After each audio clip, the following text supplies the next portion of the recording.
And good evening, it's your friendly neighborhood Tironan. And today we're going to be looking at the Yak 1M. Now, this is the Tier 6 on the Soviet turn and burn line. There's actually two of them, this and the Lag. And we haven't begun the Lag series yet. Um, this is, in a lot of ways, just a continuation of the Yak 1. And why this had to be two separate aircraft, I don't know. There are plenty of um, fighters in the Soviet line that could have been plugged in this position, but there you go. All right, so where this aircraft is, let's talk about it a little bit. It comes across as pedestrian, and that's no insult, please, but the aircraft as presented in the game is coming across as pedestrian. You'll notice here that airspeed is only so-so. At this tier, uh, most aircraft are considerably faster. Let's take a look at the KI-61, for instance. It's right at the same speed. Let's take a look at the airspeed. It's 598 to 601, right? Maneuverability.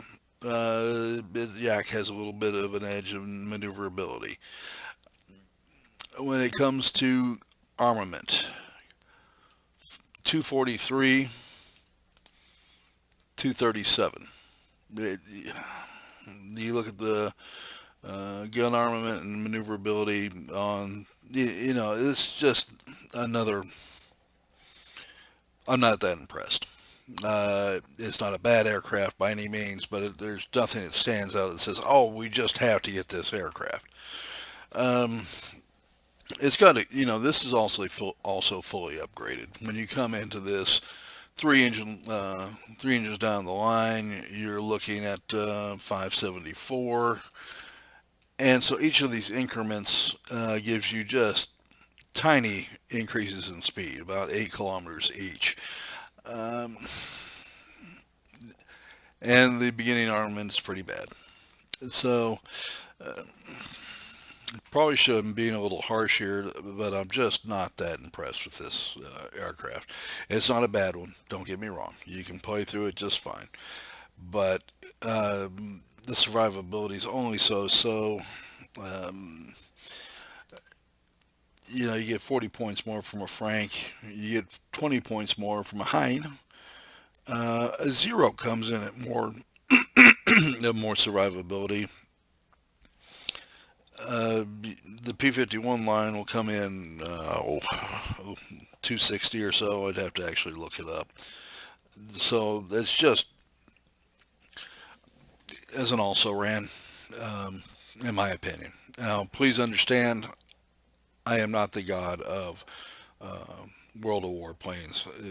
Your mileage may vary, but I consider both the Hein and the, if you want turn and burn fighters, both the Hein and the Zero to be better at it, for lack of a better term. And while the gunpowder is going to come up as roughly equivalent between the Mitsubishi and the Yak 1M, um I think you're going to find that for whatever, well, it doesn't. You got 324, and therein lies all the difference, doesn't it? This is a fun aircraft to run through. Okay. Uh, this has been a little bit more of a grind. And the Hein is actually just more fun.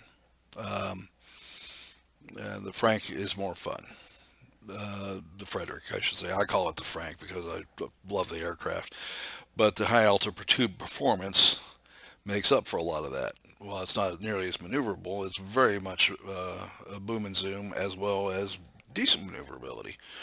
So when you start looking at that, and you look at its competitor, the uh, 210 that didn't really exist, right? 211. Uh, Decent gunpowder and but very very high speed. So this is more of a sharpshooter. So it gives you an idea where the aircraft lays. It's not that bad an aircraft. I'm not saying it's pedestrian run of the mill. It actually slots in fairly well. Though you will find that it's fragile. It is fragile. And in Tier 6, it's so fragile it's not funny because it doesn't take much to tear it apart. In a lot of ways, it kind of swapped with the KI-43 as the most fragile aircraft I've run across in the game. And so maybe that's coloring my opinion a little bit. You do have to be twisty with it. You do have to be hyper aware with it. I just finished the last game before this recording, getting this thing upgraded as number one and shot down 10 aircraft with it. So please don't get the idea this is a bad aircraft. It's not. It's just after you played, I'm closing in, excuse me, closing in on 700 aircraft with this game right now, or 700 battles, and you get a feeling of what you definitely start developing preferences for what you like and don't like. I prefer the Spitfires, P-51s, BF-109s to this, and it's just most of it's got to do with the slowness of the speed. I want my aircraft to be faster. And I was thinking about this as I've been going through it and trying to evaluate, but slow and turny and vulnerable makes it a tough aircraft. And when everybody else is getting faster and faster and able to pick fights at will and drive off, you're not going to chase after anybody in this. Not at this level. Most of them can come up, blast you, turn and climb, or turn and dive, and or just blow through on a pass, and you're not going to catch up. So that makes it kind of difficult. And as the speeds continue to increase and the armament begin to increase on the aircraft, and I'll give you an example here. Um, Here is what a Spitfire looks like at 7. Okay, and you do face Tier 7 fighters in this. You're talking 400. How long are you going to last with somebody spitting that kind of firepower at you? You go looking at the P-51 Tier 7, 334. And while it's short-ranged armament, it will go through a heavy aircraft in seconds because it doesn't overheat. You don't ever have to let up on the deal, and so that's the kind of competition this faces. Makes it a little tougher to play. You can get yourself out of trouble a lot of times because just like the Hayabusa before this and the other tier, lower tier 5, you can turn out of a lot of trouble as long as you can spot it in time. So that makes it fairly easy to do, but I got to watch the throat clearance. One of the viewers complained it was getting a little loud, and you get so unconscious, and you get a frog in your throat, and you think, so anyway, I apologize. Try to uh, be a little more careful about that. But anyway, that's the issue I have with the aircraft. The guns just are not what I want. I want something to have heavier, and I want it to be faster. I want it to be a little less vulnerable. You come up now, and your next upgrade is going to be the Yak 3. And you'll see you jump up some, uh, a good bit actually, in 280, so that should, 60 more points have got to help. And you jump up in firepower quite a bit to 350, and that should make it a lot more livable. And you even get some upgrade in the altitude, so hopefully that will be a more competitive plane. Again, the Hind was a large jump in the Japanese line from the Ki-61 Hind was a large jump from the Ki-43 Hayabusa. And I'm hoping that this makes it worth it, because this has not been the drag that the Hayabusa was to bring up. But it was not everything that one could hope it could be, because of the vulnerability, because of the lack of gunpowder, and so forth and so on. Maneuverability has been quite excellent throughout. So there we go. Let's get to battle, and we'll talk about it a little bit.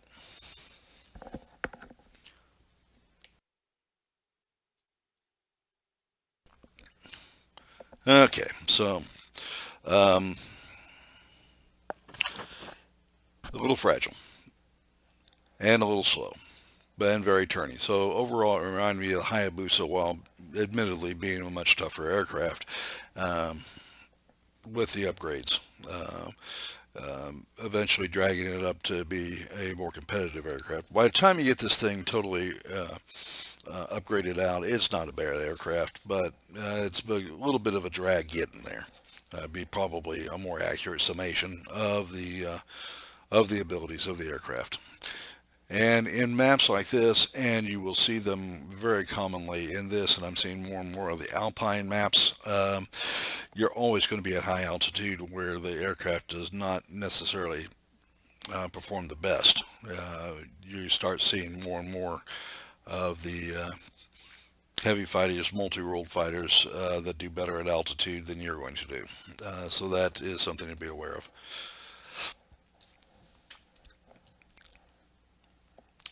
As with many of the Soviet fighters, the light armament was common.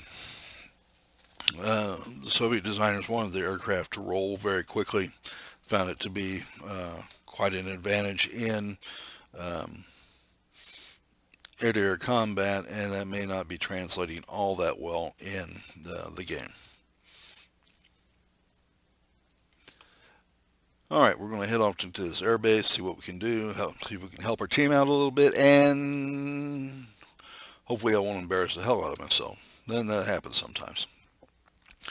For those of you that saw my foray as an attack fighter, I think as an attack fighter I make a hell of a fighter pilot. The boost is also something that is irritating. A lot of its opponents are coming in with 6 seconds, are coming in with 8 seconds of boost, and here you are stuck with 6. And an aircraft that's not that quick to begin with. All right, we'll see if we can. So, well, the firepower isn't terrible on this by any means. It's just when you get behind a heavy fighter, you do notice what you got there.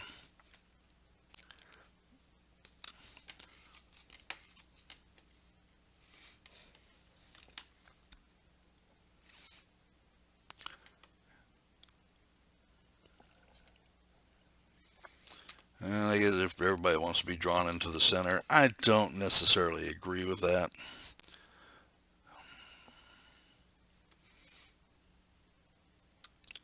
And our teammate is going to dive in solo with 5 other aircraft.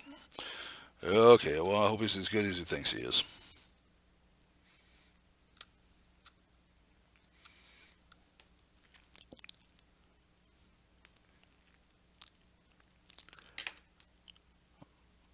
Me and a friend of mine from Australia will regularly take on an entire base as a pair and be successful, but as a solo, that's kind of tough. I'm not saying it can't be done, I've done it, but my oh my, are you tying into a lot. And if you get any human pilots in there, not just the defensive aircraft, that's awfully tough to do.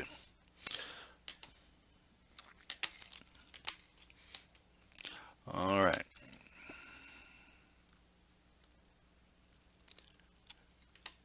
Not sure what we got here. Not sure I really care. It's Spitfire. It is kind of amusing to take on Spitfires because they think they can outturn you. They can't. In fact, they're lacking quite a bit to be able to turn with you. In return, however, they get a great deal more firepower. And I hate to say it, but I'd rather have the firepower.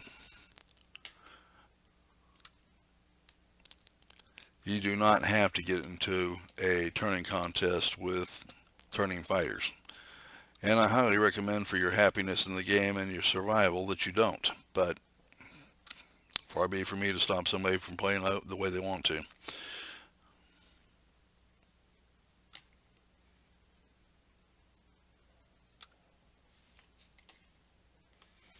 Alright, we have 3 bases to their 2, which is exactly what I want, and we're guaranteed to be getting fighters coming in constantly.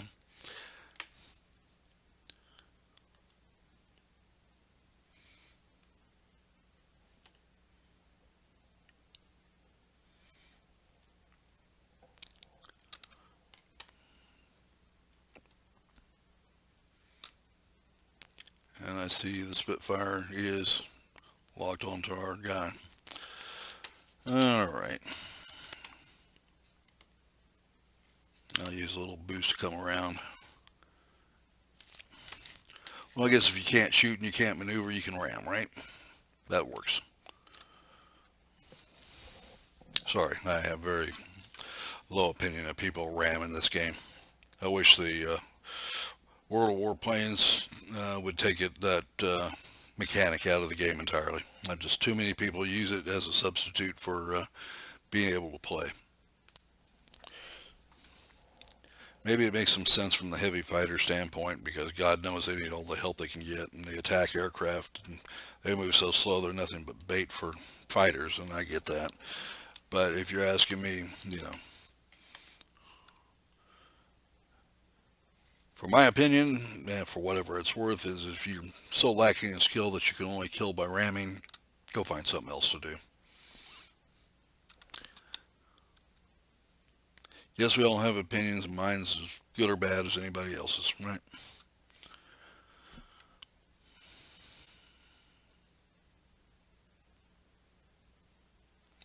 I was playing attack aircraft today, and I'm going to tell you that I have a lot more sympathy for the guys that fly these things. You have to do what you have to do, but my hat's off to them. It's not something I would want to do.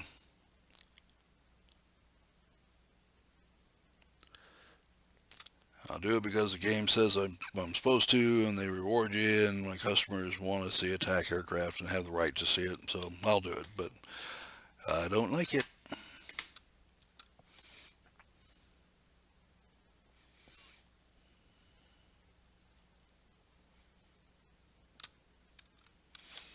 But you want to be a content provider, you got to do what's right by your viewers. So we're going to follow that. And at some point, I'm going to have to go down the Lavochkin line for the Soviets as well. We'll see how that turns out. In the meantime, we'll let this Ju-87 have it for a bit.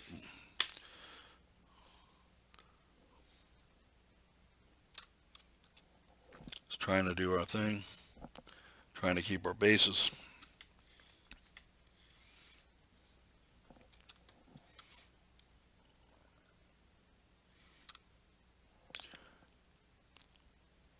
Like I said, this is not a bad aircraft at all.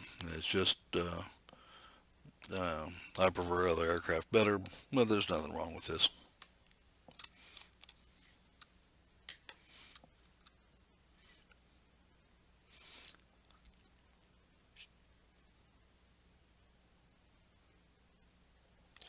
I have a feeling that guy's through the other side of that wall.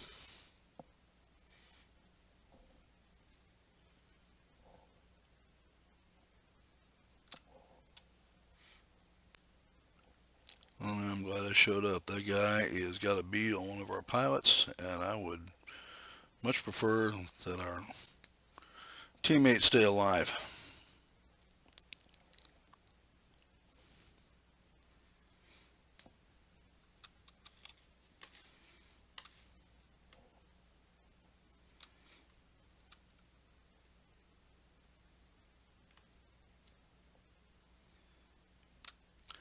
And the boost is an irritant.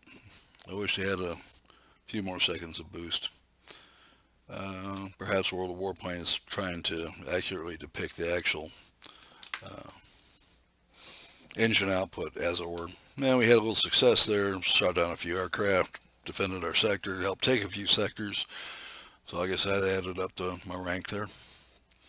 I am not Superman in this game, and I never want to portray myself as an uber player. I am Joe Everyman, do as good as most people do, want to present it from that aspect and what the everyday guy can perceive out of, expect to see out of when he gets the aircraft.